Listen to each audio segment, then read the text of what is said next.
Hello and welcome back to Morning Asia. Now, this week marks the one-year anniversary since Pakistan and India went to war. Pakistan launched a military operation called Bunyan-ul Marsus, which saw air, land and sea forces come together to successfully bring the conflict to an end. Well, yesterday we brought you an insight into the role Pakistan's Navy played, and today we're going to shine the spotlight on Pakistan's Air Force. Well, we have ex-Air Commodore Dr. Haque Shamsi with us. A very good morning to you. Thank you very much for inviting me over. Yes, Pakistan Air Force played a very significant role in restoring the deterrence stability in South Asia and responded with full might against Indian aggression on the night of 6th and 7th. As you recall, it was a brazen attack across Pakistan's international boundaries that India carried out through its surface-to-surface missiles and drones, etc., and on nearly all the counter-force and counter-value targets on the night. And at the same time, they had some 80 aircraft airborne fighter jets and the electronic warfare aeroplanes from their side, to which PAF responded strongly by nearly 35 to 40 aircraft of its own in all domain, all categories. And the longest ever single aerial engagement post World War II lasted for about 58 minutes, in which Pakistan Air Force outsmarted, outplayed, and outshot 4 times larger Indian Air Force within just 58 minutes. And rest is all history, as you know. Yeah, well, you've mentioned there the size of the Indian force against Pakistan's, which I guess makes it even more impressive that they were able to diffuse this conflict. What do you think allowed Pakistan's Air Force to perform so well during the conflict? Was it their preparedness? Was it their weaponry and their the planes that they were using? Was it their tactics? Yeah, Tanya, on 5th May 2025, I had published an opinion article in Daily Times. The title was Understanding the Winning Strategy of the PAF. And I had outlined very clearly that in case of any misadventure by Indians in the post-Pahalgam incident, Pakistan Air Force will outsmart them. And how? This I had written in that article, which was published on 5th May. And lucky for me that it all proved correct on 6th and 7th. Actually, Pakistan Air Force beats India all up in all domains, and I list them as list 3. When I say list 3, it means leadership, innovative strategy, and teamwork, technology, and training. So this is my list 3, which Pakistan Air Force adopted, in my view. And that is why they were able to perform or outperform Indian Air Force. And secondly, it has been very consistent. Pakistan Air Force has been very consistent in beating India, both in quality of equipment as well as in strategy, more in strategy, because leadership designs a strategy or formulates a strategy, then unfolds it with its team. The team embraces the technology, emerging technologies, and practices them, trains them in various stations with various air forces, and then employs them in a manner that you have seen.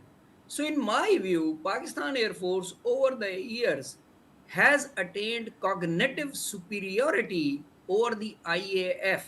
And that is why in 2019 also, 2025 also, Indian Air Force, despite numerical superiority and very good quality aeroplanes and other associated force multipliers, Pakistan Air Force was able to beat them. It is primarily because of leadership's innovative strategy, which the team puts up after embracing the technology and training.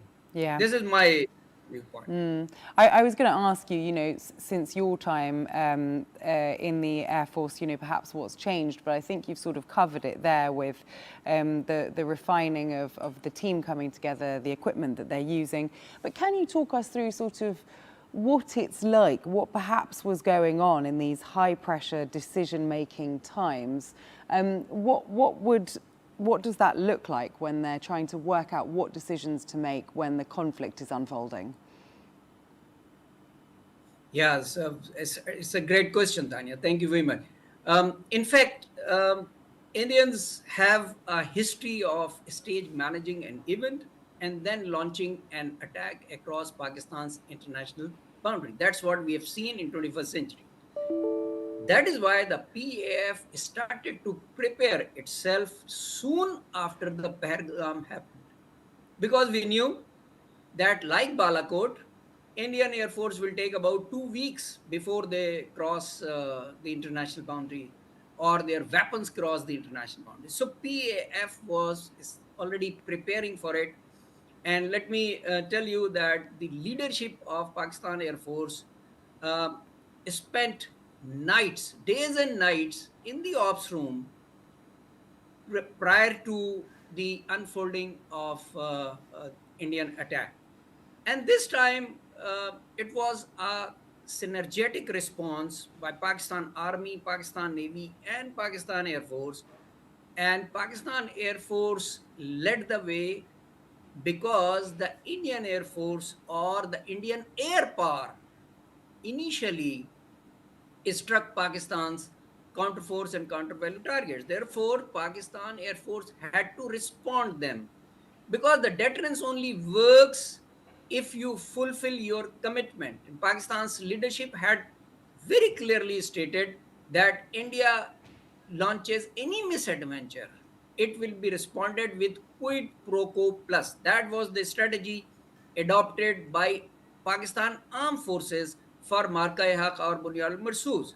So within that, Pakistan Air Force had a very significant role to play to ensure that India does not get an impression that we will not respond quid pro quo plus. And that is why Pakistan Air Force responded so strongly that the entire Indian Air Force fleet had to be grounded for next 2 days to review their strategy as to what had happened, because they had recently devised their air power doctrine after the 2019 incidents of Swift retort. So the recently revised doctrine and inducted S-400, Rafale, because you would recall the Indian Prime Minister had said after 2019 that if Rafale were here, this would not have happened. So this time the Rafale was also there. The Israeli drones was also there. S-400 was also there. So therefore the Pakistan Air Force was also preparing all these while from 2019 to 2025, and their preparation, as I tell you before, it is number one, Allah's blessing. Number two, people of Pakistan support and prayers. And then it starts from Pakistan Air Force leadership, its innovative strategy, its building of team, embracing of technology, doing the training, and responding when the time came. Now, 1 year on from the conflict and the ceasefire, we have still seen a few clashes between Pakistan and India. How do you see the future of their relationship over the next year, 2 years, decade? In my opinion, Tanya, as long as Prime Minister Modi or the BJP government is there, they will keep on trying. Their primary aim is to tame Pakistan and to defame Pakistan armed forces by inflicting some damage on Pakistan, And that is why the Indian media, you must have seen, makes so much of propaganda that they started off saying that they've captured Lahore port, they have destroyed Karachi port. I mean, there is no port in Lahore. Then they said they have captured their chief. They said that Islamabad is struggling. I mean, all of those things, they do it only to defame the armed forces of Pakistan, which people of Pakistan love and have a lot of confidence in them that they will definitely, by the grace of Allah and support of the people, defend the territorial integrity and sovereignty of Pakistan. And that's what Pakistan Armed Forces did in 2025 in a different style, at a different level.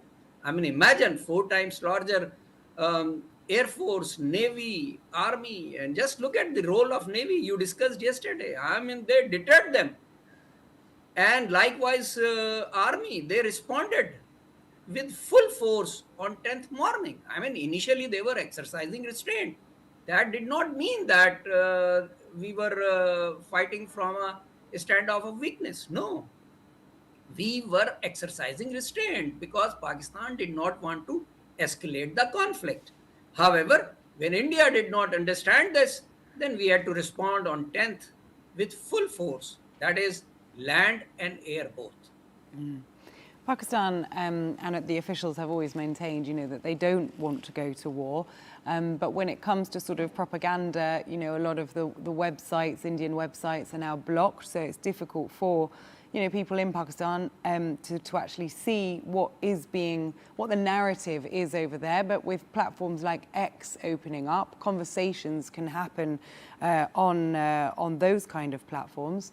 But nonetheless, it is a monumental year and an anniversary to mark. I wanted to know what it means to you and how you've sort of been celebrating or kind of marking the anniversary. Yeah, actually, Tanya, these anniversary and these celebrations are for the people to remain motivated and behind their armed forces. In the back of mind of the Air Force and Army and Navy, we remain prepared. We do not consider our enemy as weak. We follow Sun Tzu's principles. Know your enemy, know yourself. So we remain prepared. We are not interested in war. We do not want to go in war. We just want to deter India from launching any misadventure. And these celebrations are not to boast ourselves. We are not boasting. I mean, we are a very sober society. Let me tell you that Pakistan Armed Forces response to any aggression is always very sober. We do not want to boast ourselves and we do not want to declare victory in a haste. But these celebrations are important so that the people understand the role and the performance of their armed forces. They remain motivated, they remain confident, and at the same time, our soldiers, our pilots, our submariners, they also remain motivated that their leadership is recognizing their effort. And that's what the government of Pakistan has done at this time. In all domains, we are commemorating this day. We are celebrating this day with caution. With caution. We are not overconfident and we are not taking our enemy lightly. But at the same time, we are celebrating. Why? Because we are thanking our Creator, Allah, that He only made us capable of responding to a 4 times larger enemy. That is why this giving is very, very important. Dr. Zia, thank you so much for your insight this morning. That's all we've got time for. Yeah, I hope that you have a lovely day in whichever way that you're marking the Market Haque anniversary. Thank you. Thank you. Thank you for spending the last hour with me. I hope that you've enjoyed the show and that you have, if you have, well, you're in luck because we're going to be back again tomorrow at 10 a.m. Pakistan time. So hopefully I'll see you then. Goodbye for now.